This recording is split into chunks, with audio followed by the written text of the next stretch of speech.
ముందుగా గౌరవనీయులు గౌరవనీయ శాసనసభ్యులు, హిందూపురం శాసనసభ్యులు మరియు ఒక అద్భుతమైన నటులు, కథానాయకులు శ్రీ నందమూరి బాలకృష్ణ గారికి తన నట ప్రస్థానం 50 ఏళ్ళు పూర్తయిన సందర్భంగా వారికి హృదయపూర్వక కళాభి శుభాకాంక్షలు. అంటే బాలకృష్ణ గారు ఆయన గురించి ఎంత చెప్పినా తక్కువేనండి. బయట అనుకుంటారు ఏదేదో శతనాయాలు అందరూ కూడా ఏదో అనుకుంటుంటారు. ఆయన దగ్గరగా చూస్తే ఆయన ఎంత కలుపుగోలు మనిషి, ఆయన ఎంత పసిపిల్లోడు మనస్తత్వం తెలిసింది. నా వరకైతే మాత్రం నేను పెద్ద పెద్ద హీరోలతో చేసేటప్పుడు చాలా దూరం ఉంటా. కానీ ఆయన ఒకవేళ మనం ఆయన అక్కడ ఉన్నాడు ఎందుకు ఇటు రావాలి మీరు అని పిలిచి కూర్చోబెట్టుకొని అజయ్ ఘోష్ ఏమిటి ఇట్లా ఓహో సూపర్ బాగుంది బాగా చేశారు. ఆ మీటింగ్లో కూడా మీటింగ్లో కూడా ఒంగోలియన్, ఈయన ఒక ఒంగోలియన్ అని చెప్పి దాన్ని చేసి చాలా అద్భుతమైన మనిషి అండి. మానవత్వం మూర్తి భవించిన మనిషి. రాజకీయ నాయకుడిగా అంటే ఎన్టీఆర్ గారి వారసత్వాన్ని ఇప్పుడు అది పక్కన పెడితే ఒక నటుడిగా ఎప్పుడూ ప్రూవ్ అయిపోయాడు ఆయన.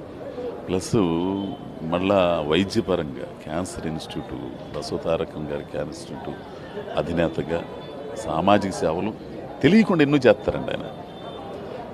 ఆయన ఈ సందర్భంగా 50 ఏళ్ళు నట జీవితం పూర్తి చేసుకున్న సందర్భంగా భగవంతుడు ఆయనకు ఆయురారోగ్య ఐశ్వర్యాలు ఇవ్వాలని, ఇంకా తండ్రిని మించిన తనయుడిగా ఎదగాలని అభిలషిస్తూ వారికి మరోసారి శుభాకాంక్షలు. సార్ వీరసింహారెడ్డిలో కలిసి నటించారు మీరు. అంటే ఆ పోటాపోటీ ఎదుటి నటన ఎలా పోటీగా నడిస్తే ఆయనతో పోటీపడి నటించాలని చెప్పే తత్వం ఆయనలో ఉందంటారు. సో మీరు అబ్జర్వ్ చేసింది ఏంటి?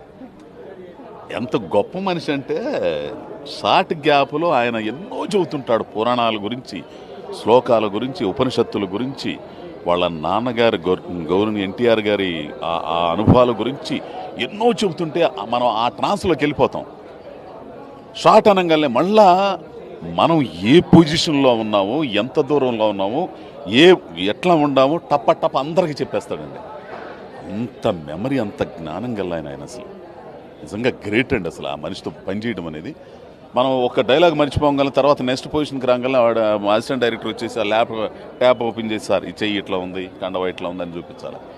ఆయన ఆడ కూర్చొని మీరు ఎక్కడున్నారు, ఇంట్లో ముందుకున్నారు, ఇట్లా ఉన్నారు, ఇట్లా ఈ పొజిషన్లో ఉన్నారు, టక్క అప్పుడు దాకా వేరే డిస్కషన్ జరుగుతున్నా కానీ మైండ్ వెళ్ళిపోయింది కదా, మర్చిపోతాం. ఆయన మాత్రం గ్రేట్ అండి. ఆయన మెమరీకి హ్యాట్స్ ఆఫ్. అంతే. ఒకటి నటుడిగా మీరు